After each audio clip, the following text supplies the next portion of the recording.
Matt Zurell, Bristol, Connecticut. Thank you, reps and senators, for your service this session. It's much appreciated. I'm here to support SB 123. Please pass this bill and repeal the Risk Reduction Earned Credit Program. The RREC has been dubbed the Early Release Program for Connecticut inmates, and it allows for reduced sentences of violent criminals.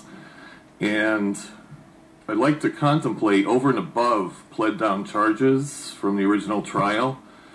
From what I understand, the only inmates not eligible for the RREC are those convicted of capital felony, murder, aggravated sexual assault, and home invasion. But, as we know, many times murder charges can be pled down to manslaughter.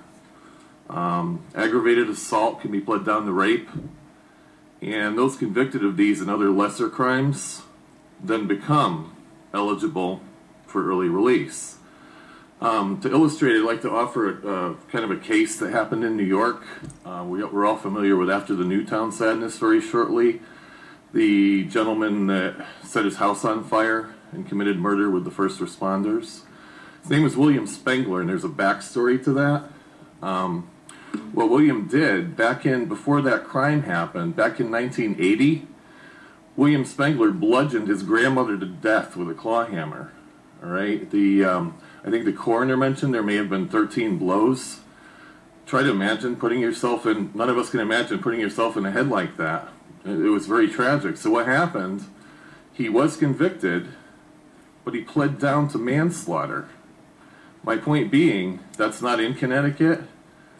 But in Connecticut, you can plead down to manslaughter and be eligible for early release. So he went to the pokey for about 17 years, and he had some good parole hearings, and they let him out after 17 years. He acquired a couple of guns illegally through a straw purchase, and then proceeded to set his house on fire, kill his sister in the process, murder two of the first responder firemen, and wound another two, and then he killed himself. I don't know, how many William Spenglers have been released from this program early? Well, I know it's simplistic, but it's a thought. There were 16,000 inmates in the state at the end of 2012, and we've released 8,000 or something, maybe half of them on early release. So we all want to reduce violence, okay? And this is such a simple solution that will save more than one life. We can do it now, and it respects the rights of every last one of your law-abiding constituents. There's really no apologies necessary for the criminal element because they've given up their rights. Thank you for listening. Well, thank you, sir. Thank you for your testimony. Senator Kissel?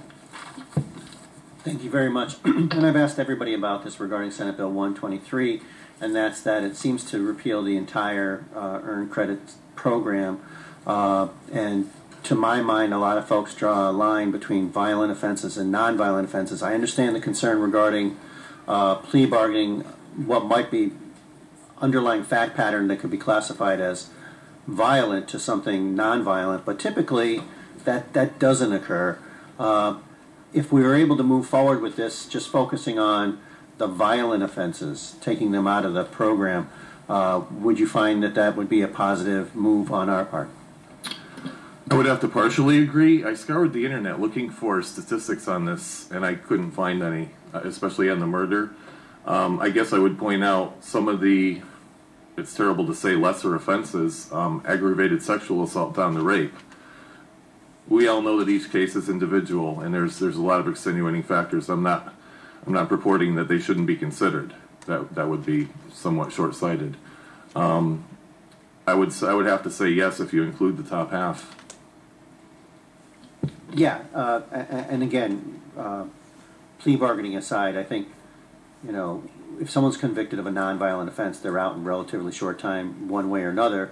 If we can get them to sort of toe the road and take some courses that might get them to be lawful, tax-paying citizens that are productive for society, then we will have helped ourselves. But the problem really becomes when you have these violent offenders that really, and you characterized it, and God forbid that we have a Mr. Spengler in our state. We don't want that. So appreciate you taking the time. It's not easy to come down here and testify and go through the process, but your input makes a big difference, and it's nice to know that someone from the public is watching out on this issue and feels that it's bad public policy. Thank you, sir. All right, thank you, Senator Kissel, and thank you, panel. Thank you.